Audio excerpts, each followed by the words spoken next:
টি-20 বিশ্বকাপে বাংলাদেশের অংশগ্রহণ নেই, তাই মন খারাপ ক্রিকেট ভক্তদের। তবে মাঠের লড়াই থেমে নেই। ক্রিকেটারদের চনমনে রাখতে এবং আর্থিক ক্ষতি পুষিয়ে দিতে বিসিবি নিয়ে এসেছে অদম্য বাংলাদেশ টি-20 কাপ। 5 ফেব্রুয়ারি থেকে শুরু হতে যাওয়া এই টুর্নামেন্টে শুধু প্রাইজ মানি আর ফি বাবদই খরচ হচ্ছে 2.5 কোটি টাকার বেশি। 3 দলের এই জমজমাট লড়াইয়ে নেতৃত্বে থাকছেন লিটন দাস, নাজমুল হোসেন শান্ত এবং যুব বিশ্বকাপ জয়ী অধিনায়ক আকবর আলী। 4 ম্যাচের এই সংক্ষিপ্ত টুর্নামেন্টের জন্য ইতিমধ্যে মিরপুরে শুরু হয়েছে ঘাম জড়ানো অনুশীলন। 5 তারিখ লিটনের ধূমকেতুর মুখোমুখি হবে আকবরের দুরন্ত। প্রতিটি ম্যাচই শুরু হবে সন্ধ্যা 6টায়।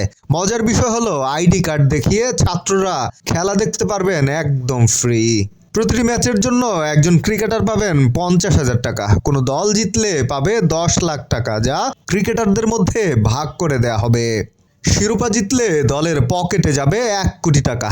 চ্যাম্পিয়ন দলের একজন সদস্য স্রেফ প্রাইজ মানি থেকেই পাবেন 5 লাখ টাকা। রানার্স আপ দল পাবে 40 লাখ টাকা। তাদের একজন ক্রিকেটারের আয় হবে অন্তত 4 লাখ টাকা। বোনাস কিন্তু এখানেই শেষ নয়। প্রতি ম্যাচের সেরা খেলোয়াড় পাবেন 1 লাখ টাকা। টুর্নামেন্ট সেরা ক্রিকেটারের জন্য থাকছে 5 লাখ টাকার বড় চেক। আর সর্বোচ্চ রান সংগ্রাহক ও উইকেট শিকারী উভয়ই পকেটে পড়বেন 3 লাখ টাকা করে। অর্থাৎ পারফর্ম করতে পারলেই প্রাইজ মানির ঝুলিটা হবে বেশ ভারী।